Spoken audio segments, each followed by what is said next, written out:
In the lively cafe nestled within the heart of Monterey's Cannery Row, the air was filled with cheerful laughter and the tantalizing aroma of freshly brewed coffee and pastries. Tessa and her close friend and colleague Emily were deep in conversation, their words mingling with the ambient buzz of the cafe. Both women were seasoned real estate agents in the picturesque town and shared a profound passion for their work. "No matter how far we travel," Tessa mused with a warm smile, "we all need a place we can truly call home." Emily nodded, sharing the sentiment. "Exactly. And speaking of home, guess who managed to close the deal on the beachfront villa on Ocean View Boulevard?" Her eyes sparkled with pride. Tessa's face lit up with curiosity. "You? Really? Tell me everything." Emily laughed, basking in her friend's enthusiasm. "Yes, I did. A lovely couple from Portland. They fell in love with the area. I assured them they'd adore living here." "And who wouldn't?" Tessa replied with a playful grin. Their conversation was suddenly interrupted by the arrival of a strikingly enigmatic man. His aura of mystery drew immediate attention. With confident strides and a penetrating gaze, he approached their table, his presence commanding yet oddly magnetic. "Pardon the interruption," he said, his voice deep yet gentle. "Is there table service here, or should I order at the counter?" Tessa and Emily exchanged a quick glance, their curiosity instantly piqued. Who was this man, and what had brought him to their charming town? "It's table service," Tessa replied with an effortless smile, gesturing to a nearby seat. "Feel free to take a seat, and someone will be with you shortly." The man nodded courteously, choosing a table adjacent to theirs. Soon he ordered a glass of Monterey's finest wine and asked for the daily catch. Though she tried to focus on her food, Tessa found her attention drifting back to the man. His sophistication and air of quiet distinction were undeniable, and she couldn't help but wonder about the stories behind his composed demeanor. Shaking off her wandering thoughts, she turned back to Emily. "You know," she began, "we really need to do something about preserving the essence of our town. I'm not thrilled about that new development project. A shopping center would ruin the charm of Cannery Row." Emily agreed wholeheartedly. "You're absolutely right. We can't let them strip Monterey of its unique character." As they immersed themselves in their shared concerns, Tessa couldn't help but steal glances at the mysterious man, whose poised manner continued to intrigue her. After their lunch, Tessa bid Emily farewell and headed to the real estate office where she worked. She had barely stepped through the door when she noticed someone waiting in the lobby. Her breath caught as recognition dawned. It was the same enigmatic man from the cafe. Startled, Tessa paused for a moment. Her heart raced inexplicably, an uncharacteristic response that caught her off guard. Normally, she prided herself on her professional composure, yet something about this man unnerved her in a way she couldn't quite define. "Can I help you?" she asked, her tone measured as she approached him. The man stood exuding an air of effortless elegance. He extended his hand in greeting. "I apologize for surprising you. My name is Lucas Barrington," he said, with a smooth voice that carried an undertone of mystery. Tessa shook his hand, almost trembling at the unexpected spark that passed between them. "I'm Tessa," she replied with a polite smile.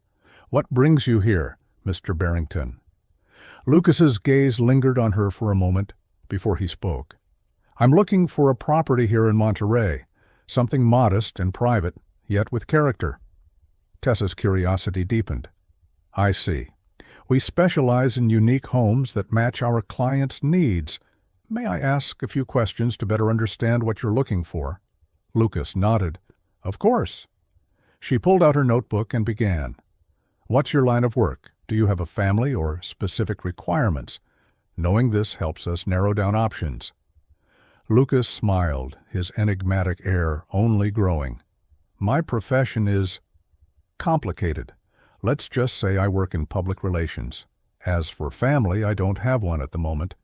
It's just me, looking for a place that feels like a sanctuary, Tessa nodded thoughtfully. That's helpful. Are there any must-haves? A pool, a home office? He leaned back slightly, considering her question. Privacy and security are my top priorities. A pool would be nice, as would a gym. Oh, and a wine cellar. Tessa raised an eyebrow, amused by his idea of modest. It sounds like your definition of modest might be a bit different from mine. How many bedrooms would you prefer? 8, Lucas said without hesitation. Her surprise must have shown because he added, For guests, of course. Tessa laughed nervously, masking her bewilderment. I'll need some time to review what's available. How about we meet tomorrow to tour a few properties? Lucas agreed with a charming smile. That sounds perfect. Later that evening, Lucas returned to his temporary lodging at the historic Colton House Inn. As he entered, a man was waiting for him, an older gentleman with a composed demeanor and a knowing look. Dmitri, Lucas said, his voice tinged with resignation. What are you doing here? Dmitri stepped forward, his expression a mixture of concern and frustration. It wasn't easy finding you, sir.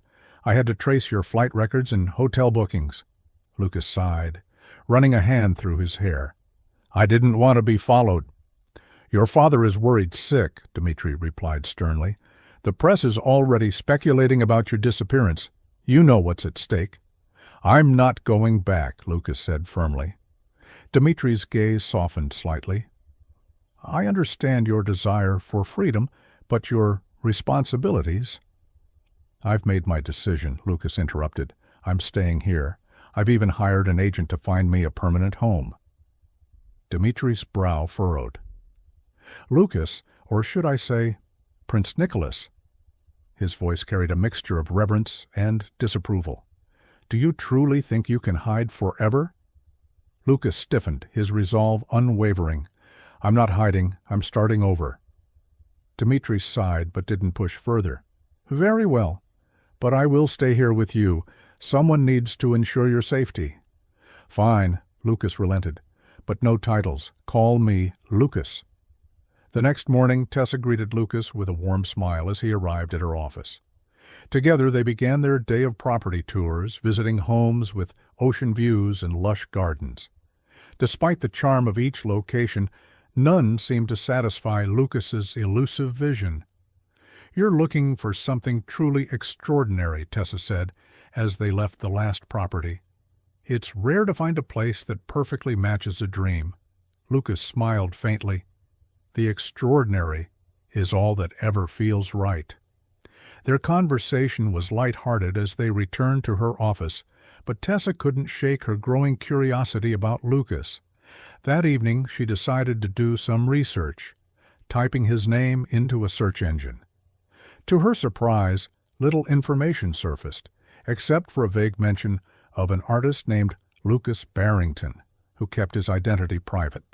The next day, as she showed him another property, Tessa couldn't resist bringing it up. So, Lucas, are you an artist? His expression darkened instantly. Have you been looking into my background? Tessa hesitated, suddenly unsure of herself. I just wanted to understand you better. Lucas's jaw tightened. My life is private for a reason. Without another word, he walked away, leaving Tessa standing alone, her heart sinking. That evening, Tessa sat across from Emily at their favorite diner, recounting her tense encounter with Lucas. I don't think I've ever met someone so secretive here, she admitted, frustration evident in her tone. He was furious when I asked if he was an artist. I was just trying to make conversation. Emily stirred her coffee thoughtfully. Maybe there's more to him than he's letting on. People don't build walls like that without a reason. Tessa sighed. I'm not sure I want to keep working with him. He's intriguing, yes, but also incredibly frustrating. As if on cue, the diner door swung open, and Lucas stepped inside. Spotting Tessa, he hesitated for a moment before approaching. His expression was unreadable, but there was a flicker of something in his eyes, perhaps regret. Good evening, Lucas began, his voice low but steady. May I have a moment of your time?" Tessa glanced at Emily, who gave her a subtle nod of encouragement. Reluctantly, Tessa stood and followed Lucas outside. "I came to apologize," Lucas said once they were alone. "I overreacted earlier, and it was unfair to you. My life is complicated, and I tend to keep my personal matters guarded." Tessa crossed her arms, studying him carefully. "Complicated how?" He hesitated, his gaze dropping to the ground. "Let's just say I've had to make difficult choices, and not everyone agrees with them." "Lucas," Tessa began, her voice softening, "if we're going to work together, there has to be some level of trust." He looked up, his eyes meeting hers. "You're right. I'll try to be more open." The next day, Tessa and Lucas resumed their search for the perfect property. As they toured another charming home, Tessa noticed a change in Lucas.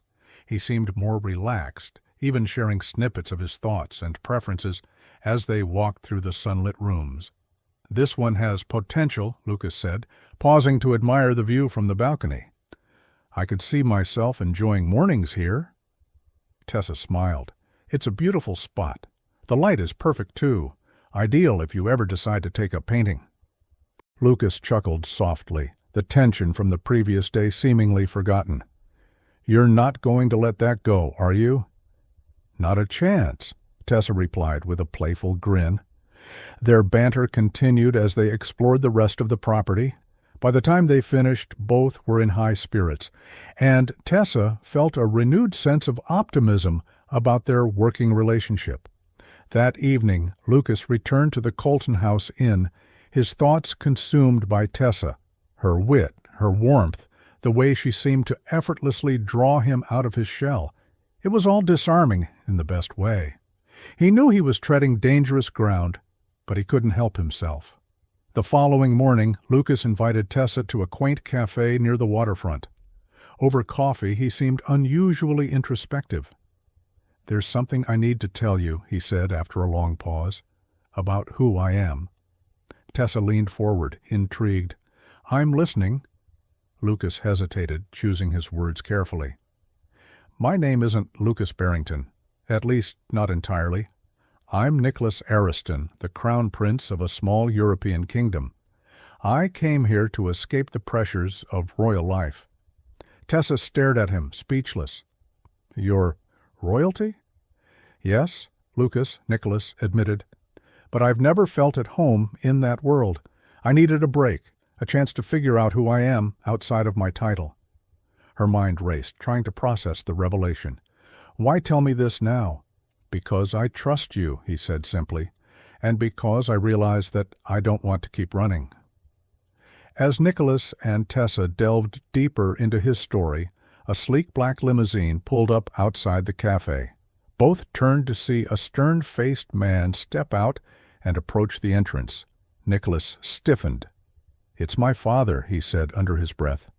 The man entered the cafe, his commanding presence filling the room. "Nicholas," he said, his voice firm yet not unkind, "it's time to come home." Nicholas stood his ground. "Father, I've made my decision. I'm staying here." The tension between father and son was palpable, and Tessa felt like an outsider in a deeply personal moment. But when Nicholas turned to her, his expression softened. "This is Tessa," he said, introducing her.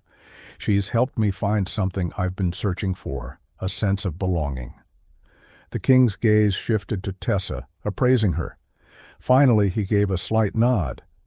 "If this is what makes you happy, Nicholas, then you have my blessing." Days later, Nicholas and Tessa stood together in the garden of the property he had chosen. The sun dipped low on the horizon, casting a golden glow over the landscape. "This feels right," Nicholas said, his voice filled with quiet certainty. "This place, this moment." Tessa smiled, her heart full. "It does." As they shared a tender kiss, the future stretched before them, bright with possibilities. Together they had found not just a house, but a home in each other, a love that defied titles and expectations, rooted in authenticity and trust. As Nicholas and Tessa prepared to finalize the paperwork for the home, The weight of his royal obligations loomed large. Though his father had granted his blessing, Nicholas knew the intricacies of their kingdom's politics wouldn't let him simply walk away. That evening, Dmitri approached him in the lounge of the Colton House Inn, his face etched with concern. "Your Majesty," Dmitri began, using the formal address despite Nicholas's insistence on informality, "have you truly thought this through? Walking away from your title is not just about you, it impacts the entire kingdom." Nicholas sighed, running a hand through his hair. "Dmitri, I'm tired of living a life dictated by others. Here I've found something real, something worth fighting for." Dmitri's gaze softened. "I see the change in you, sir. This Tessa, she's different. But even love must coexist with duty." Nicholas stared out the window, the lights of Monterey twinkling in the distance. "Duty without happiness is a gilded cage. I've lived that life, and I can't go back to it." Meanwhile, Tessa confided in Emily over a glass of wine at her apartment. "He's a prince, Emily, a literal prince. What am I supposed to do with that information?" Emily chuckled, though her tone carried a hint of seriousness. "Well, for starters, don't overthink it. You like him, right?"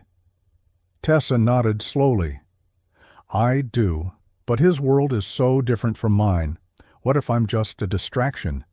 What if, in the end, he decides to go back to that life?"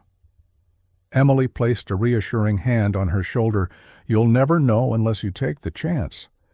Besides, you've always been the adventurous type. Maybe this is just another one of life's surprises." Tessa smiled faintly. "I suppose you're right, but it's hard not to feel like I'm out of my depth." The next day, Nicholas invited Tessa to a secluded spot along the coastline. Waves crashed against the rocks as the sun painted the sky with hues of orange and pink. "Tessa," Nicholas began, taking her hands in his, "you've shown me a life I never thought possible, one where I can be myself, free from expectations and titles. I want to build that life with you." Her breath caught as he pulled a small box from his pocket. Opening it revealed a dazzling diamond ring that sparkled in the fading sunlight. "Tessa," he said, his voice filled with emotion, "will you marry me?" Tears filled her eyes as she nodded. "Yes, Nicholas. 1,000 times yes." As the weeks passed, word of Nicholas's decision began to spread. Journalists descended on Monterey, eager to uncover the story of the rogue prince and his new love. Tessa struggled with the sudden attention, but Nicholas remained her steadfast anchor. One afternoon, as they walked hand in hand through Cannery Row, Nicholas paused. "Are you okay?" he asked, his brow furrowed with concern. Tessa managed a small smile. "It's overwhelming, but I'm okay as long as I'm with you." Nicholas pulled her into a comforting embrace. "We'll face it together, always." Their resolve was tested when the royal family arranged a visit to meet Tessa. The meeting took place in a grand villa rented for the occasion. Tessa felt a wave of nerves as she stood before Nicholas's father, King Andreas, and his sister, Princess Eleanor. "Your Majesty," Tessa said, bowing her head respectfully. King Andreas studied her for a moment before offering a warm smile. "You've given my son something I could not, a sense of peace. For that, I am grateful." Princess Eleanor stepped forward, her demeanor regal yet approachable. "Welcome to the family," she said, her voice kind. "Nicholas has always followed his heart, and I can see why it led him to you." Months later, Nicholas and Tessa stood together in the courtyard of their new home, surrounded by family and friends. The ceremony was intimate yet elegant, a perfect reflection of their journey. As they exchanged vows, the world faded away, leaving only the two of them and the love they had found against all odds. The reception was filled with laughter and joy, a celebration not just of their union, but of the courage it took to defy expectations and carve their own path. As the night wore on, Nicholas pulled Tessa onto the dance floor, holding her close as they swayed to the music. "I love you," he whispered, his voice full of promise. and I always will." Despite the joy surrounding their union, the realities of Nicholas's royal lineage began to cast shadows on their happiness. Late one evening, Dmitri approached Nicholas in their now cozy home. "Your Highness," Dmitri began softly, "the council in Ariston is requesting your presence. They are concerned about the future of the throne." Nicholas rubbed his temples, the weight of his dual life pressing heavily on him. "I've made it clear that I'm not returning, Dmitri. My place is here, with Tessa." Dmitri hesitated before responding, "But have you considered what this means for the kingdom? Your father's health is declining, and without you, there's no clear successor." Nicholas sighed deeply. "I love my country, but I can't sacrifice my happiness. Not again. There must be another way." The next morning, as Tessa prepared breakfast, she noticed Nicholas's distracted demeanor. His usual charm seemed dulled, his mind clearly elsewhere. "You've been quiet," she said gently, setting down a cup of coffee in front of him. "What's on your mind?" Nicholas hesitated, then met her gaze. "There's pressure for me to return to Ariston. The council is concerned about the future of the monarchy." Tessa felt her heart sink. "What does that mean for us?" "It means I have to find a balance," he said firmly. "I won't leave you, Tessa, but I need to face this, for the sake of my family and my country." Though the thought of him leaving pained her, Tessa nodded. "Whatever you decide, I'm here to support you. We'll figure it out together." A week later, Nicholas and Tessa flew to Ariston. For Tessa, it was a whirlwind of regal customs and political intrigue. The grandeur of the palace, with its gilded halls and sweeping gardens, was overwhelming, but Nicholas's presence grounded her. During a formal dinner, she found herself seated next to Princess Eleanor. The princess leaned in with a kind smile. "It must be quite an adjustment stepping into this world," Tessa nodded. "It's a lot to take in, but I'm trying." Eleanor placed a reassuring hand on hers. "You're doing wonderfully, and for what it's worth, Nicholas hasn't been this happy in years. You're good for him." Returning to Monterey after the grand ceremony in Ariston felt surreal to Tessa. The contrast between the royal palace and their cozy coastal town was stark, yet both places now held deep meaning for her and Nicholas. As they settled back into their Monterey home, the challenges of maintaining their dual lives quickly became apparent. One evening, as they relaxed on the porch overlooking the ocean, Nicholas received a call from his father. The council had urgent matters to discuss, and Nicholas was needed back in Ariston sooner than planned. "I can't just leave," Nicholas said, frustration creeping into his voice. "We've only just returned." Tessa placed a reassuring hand on his arm. "We knew this wouldn't be easy, Nicholas. But we'll figure it out, one step at a time." Her calm resolve grounded him, and he nodded. "You're right. We'll make it work."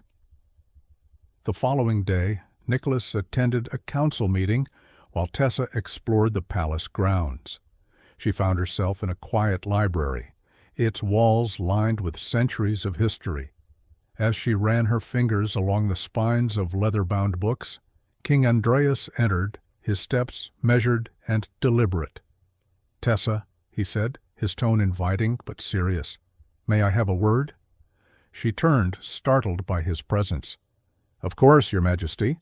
The king gestured for her to sit. "You've brought joy back into my son's life. For that, I'm deeply grateful. But this decision he faces is not an easy one. I trust you'll guide him wisely." Tessa met his gaze, determination flickering in her eyes. "I love Nicholas, Your Majesty. Whatever path he chooses, I'll stand by him." The king nodded approvingly. "Then he's chosen well." That evening, Nicholas and Tessa sat together on the palace balcony, overlooking the city lights of Ariston. The weight of the day's events hung between them. "I can't abandon my people," Nicholas admitted, his voice heavy with emotion. "But I also can't give up the life we've started to build together." Tessa reached for his hand. You don't have to choose one or the other. We can find a way to honor both." Her words sparked a flicker of hope in his eyes. "What if we split our time? Part of the year here, part of it in Monterey?" Tessa smiled. "I think that could work. As long as we're together, we can make anything work." Nicholas presented his proposal to the council the next day. Though there was initial resistance, his impassioned speech about balancing tradition with progress eventually won them over. Weeks later, Nicholas and Tessa stood side by side during a grand ceremony in Ariston.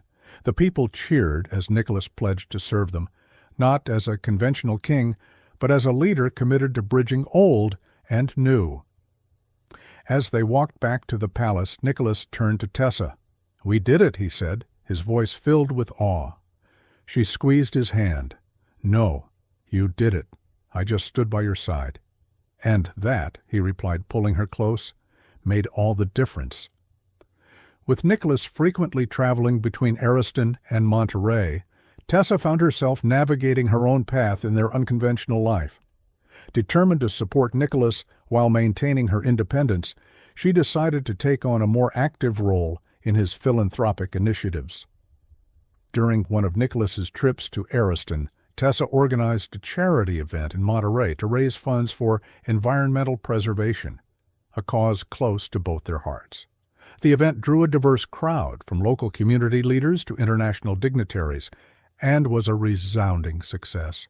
When Nicholas returned and learned of her efforts, he was deeply moved. "You've done something incredible," he said, pulling her into a warm embrace. "I'm so proud of you."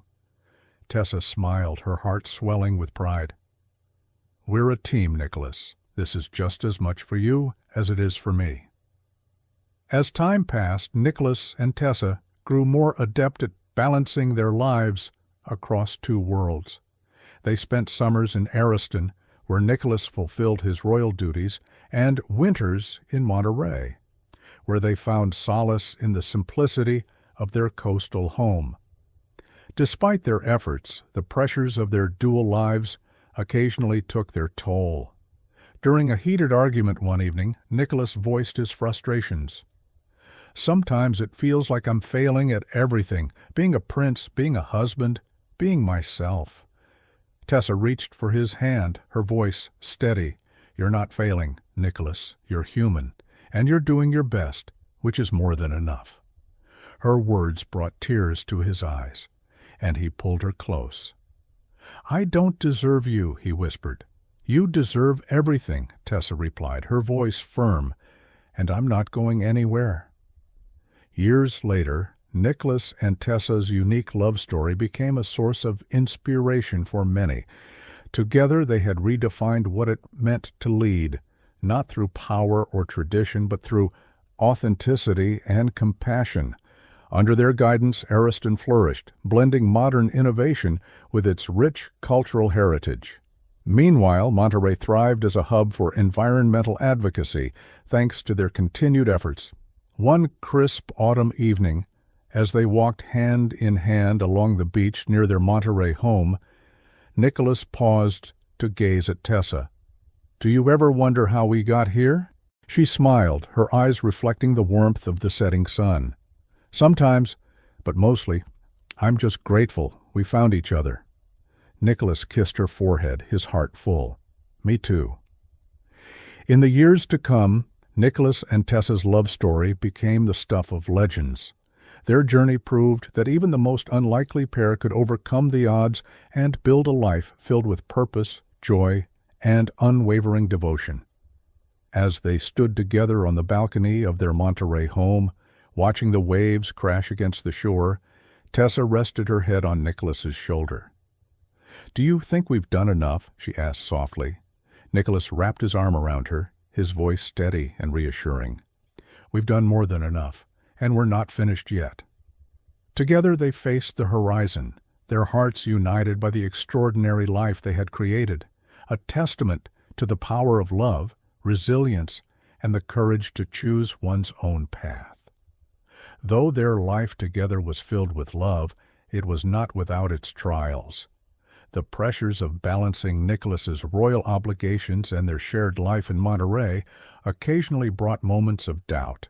One winter evening, as rain pattered against the windows of their cozy home, Tessa sat by the fire, lost in thought. Nicholas entered the room, carrying 2 cups of tea. "A penny for your thoughts?" he asked, handing her a mug. She took it with a small smile. "I was just thinking about how much has changed. Sometimes I wonder if we're in over our heads." Nicholas sat beside her, his expression thoughtful. "I think about that, too," he admitted. "But then I remember everything we've overcome together. If we can handle all of this, we can handle anything." Tessa rested her head on his shoulder. "You always know what to say. And you always give me a reason to say it," he replied, kissing her forehead. Months later, during a grand gala in Ariston, Tessa and Nicholas found themselves surrounded by dignitaries, politicians, and influential figures. Tessa, now accustomed to the grandeur of royal events, moved through the crowd with a quiet grace that impressed even the most skeptical courtiers. As the evening progressed, King Andreas took to the stage, raising a glass to address the assembled guests. "Tonight, we celebrate not just the unity of nations, but the unity of family. I am proud to announce that Nicholas and Tessa are expecting their first child." The room erupted in applause, and Tessa's cheeks flushed with both joy and surprise. She hadn't expected the king to make the announcement so publicly, but the warmth in his voice made it clear he was genuinely delighted. Nicholas leaned close to her ear, whispering, "I didn't know he was going to do that." Tessa laughed softly.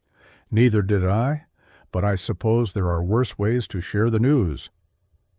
The months that followed were a whirlwind of preparations. Between their responsibilities in Ariston and their home in Monterey, Nicholas and Tessa found themselves navigating the challenges of impending parenthood. One afternoon, as they stood in the nursery they had set up in their Monterey home, Nicholas ran a hand along the edge of the crib. "Do you think we're ready for this?" he asked, his voice tinged with both excitement and apprehension. Tessa placed a hand on his arm, her eyes filled with quiet confidence. "I don't think anyone's ever truly ready, but we'll figure it out, just like we always do." Her reassurance steadied him, and he smiled. "You're going to be an amazing mother." "And you," she replied, "are going to be an incredible father." On a crisp spring morning, their child, a baby girl they named Emilia, was born in the royal palace in Ariston. The event was met with celebrations across the kingdom, but for Nicholas and Tessa, it was an intensely personal and emotional moment. As Nicholas held Emilia for the first time, tears welled in his eyes. "She's perfect," he whispered, his voice thick with emotion. Tessa watched him, her heart full. "She's ours," she replied softly. Their journey had taken them across continents and through countless challenges, but in that moment, all that mattered was the tiny life they had brought into the world. As Emilia grew, Nicholas and Tessa dedicated themselves to building a legacy that would honor both their love and their respective worlds. They split their time more evenly between Ariston and Monterey, ensuring Emilia would experience both the grandeur of royal life and the simplicity of coastal living. Tessa became a vocal advocate for education and environmental conservation, spearheading initiatives that bridged the gap between Ariston's traditions and modern innovation. Nicholas, meanwhile, worked tirelessly to reform outdated policies, bringing a fresh perspective to the monarchy. One evening, as they sat on the balcony of the Ariston Palace, Emilia asleep in her nursery, Nicholas turned to Tessa. "Do you ever feel like we've bitten off more than we can chew?" Tessa laughed softly. "Every day. But then I remember why we're doing this, and it all feels worth it." Nicholas smiled, taking her hand in his. "You always know how to keep me grounded." "And you always remind me to dream big," she replied, leaning her head against his shoulder. Years passed, and Nicholas and Tessa's influence grew, both in Ariston and Monterey. They raised Emilia to value kindness, resilience, and the importance of staying true to oneself. On Emilia's 12th birthday, King Andreas announced his decision to step down, officially passing the throne to Nicholas. The coronation was a grand affair, filled with both celebration and solemnity. Tessa stood by Nicholas's side, her presence a testament to the unwavering partnership they had built. As Nicholas addressed the gathered crowd, his voice resonated with conviction. This throne is not a symbol of power, but a symbol of service. Together, we will honor the past while embracing the future. Tessa watched him with pride, knowing the journey they had embarked on was only just beginning. Decades later, Nicholas and Tessa sat together on the porch of their Monterey home, their hair silvered with age, but their love as vibrant as ever. Emilia, now a young woman, had taken up the mantle of leadership in Ariston, carrying forward the values her parents had instilled in her. "Do you think we did enough?" Nicholas asked, his voice quiet but steady. Tessa reached for his hand, her smile soft. "We built a life filled with love, purpose, and meaning. That's more than enough." Nicholas nodded, his heart full. "I wouldn't change a thing." As the sun dipped below the horizon, painting the sky with hues of gold and crimson, they sat in peaceful silence, their hands intertwined, a testament to a love that had withstood the test of time. As Emilia grew into a young woman, her unique upbringing between two worlds shaped her into a compassionate and forward-thinking leader. She often accompanied her parents to both local community events in Monterey and royal engagements in Ariston, developing a deep understanding of service and responsibility. One summer evening, as the family gathered in the garden of their Monterey home, Emilia turned to Nicholas with a question that had clearly been on her mind. "Father, do you ever regret stepping away from the throne, even if it was temporary?" she asked, her tone thoughtful. Nicholas smiled, his eyes reflecting years of wisdom. "No, Emilia. Balancing my royal duties with the life we built here was one of the hardest decisions I ever made, but it was the right one. It taught me that true leadership comes from the heart, not just from tradition." Tessa added, "And it showed us that sometimes the best way to lead is to listen to others and to your own instincts." Emilia nodded, absorbing their words. "I hope I can honor both of your legacies." Nicholas reached for her hand, his voice steady. "You already are." The years spent in Monterey were not just about family, but also about creating lasting change. Tessa's environmental advocacy blossomed into a series of transformative projects. Under her leadership, the town established sustainable fishing practices and protected vital marine ecosystems. One day, as Tessa stood on the pier, overseeing the installation of a new community solar farm, she felt a wave of pride. Nicholas joined her, wrapping an arm around her shoulders. "You've changed this town, Tessa," he said, his voice filled with admiration. "It's not just a place. It's a model for what communities can achieve when people work together."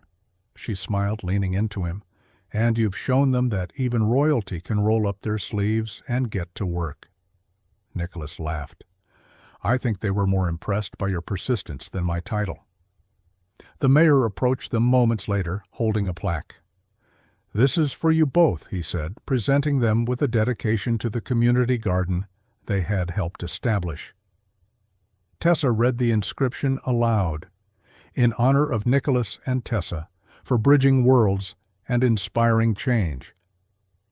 As Emilia reached adulthood, the pull of Ariston grew stronger. She began spending more time in the kingdom, preparing to step fully into her role as a future monarch.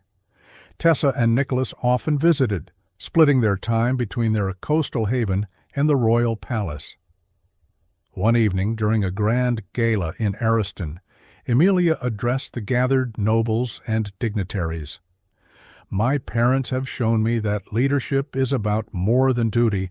It's about compassion, courage, and connection. Their example is the foundation of the Ariston I will strive to lead." The applause was thunderous, and Nicholas felt a lump in his throat as he watched his daughter speak with such poise and conviction. Tessa squeezed his hand, her pride matching his own. "She's ready," Tessa whispered. Nicholas nodded. "She's more than ready." Not long after, the family faced a bittersweet milestone, the passing of King Andreas. His health had declined over the years, and though his departure was expected, it left a deep void in their lives.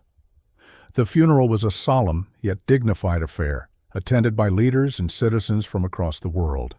During the ceremony, Nicholas delivered a heartfelt eulogy. "My father was a man of tradition, but also one of quiet strength and wisdom. He taught me the importance of serving with integrity, even when faced with the hardest choices. His legacy will live on in every heart he touched." Afterward, Emilia comforted Nicholas, her voice steady. "Grandfather would be proud of you, Father, and I'll do everything I can to honor his memory." Tessa stood by Nicholas's side, offering silent support. In their shared grief, they found a renewed sense of purpose, to continue building a future that honored both the past and the promise of what was yet to come. Years later, Emilia ascended to the throne of Ariston, her coronation a symbol of continuity and hope.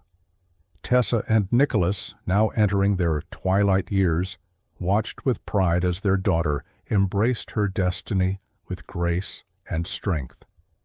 During the private family celebration that followed, Emilia turned to her parents. "None of this would have been possible without you," she said, her voice filled with emotion. "You taught me how to lead with heart." Nicholas hugged her tightly. "And you taught us that our legacy is safe in your hands." Tessa added with a smile, "We're proud of the person you've become, Emilia. You've made this journey worthwhile." As Nicholas and Tessa settled into their later years, their Monterey home became a place of reflection and joy. They hosted friends, family, and dignitaries, sharing stories of their adventures and the lessons they had learned. One sunny afternoon, Nicholas sat on the porch with Dmitri, who had become a dear friend and confidant over the decades. "You've lived quite a life, Your Majesty," Dmitri said with a chuckle, still unable to fully drop the formalities. Nicholas smiled. "It's been an extraordinary journey, hasn't it? And to think it all started with a little cafe in Monterey." Dmitri nodded. "And a woman who saw past the prince to the man underneath." Nicholas's gaze softened as he watched Tessa tending to the garden. She changed everything. In their final years, Nicholas and Tessa remained deeply connected to both Monterey and Ariston. Their love story became the subject of books, documentaries, and endless admiration. Yet, to them, it was simply their life, a series of choices made with love and courage. One evening, as they watched the sunset from their favorite spot on the beach, Nicholas turned to Tessa. "Do you remember what I said the first time we stood here together?" Tessa smiled, her eyes sparkling. "You said this place felt right." Nicholas nodded, his expression serene. "And it still does." As the waves lapped at the shore and the sky turned to gold, they sat in peaceful silence, their hands intertwined. It was a love that had defied expectations, transcended borders, and left an indelible mark on the world, a love that would be remembered for generations to come.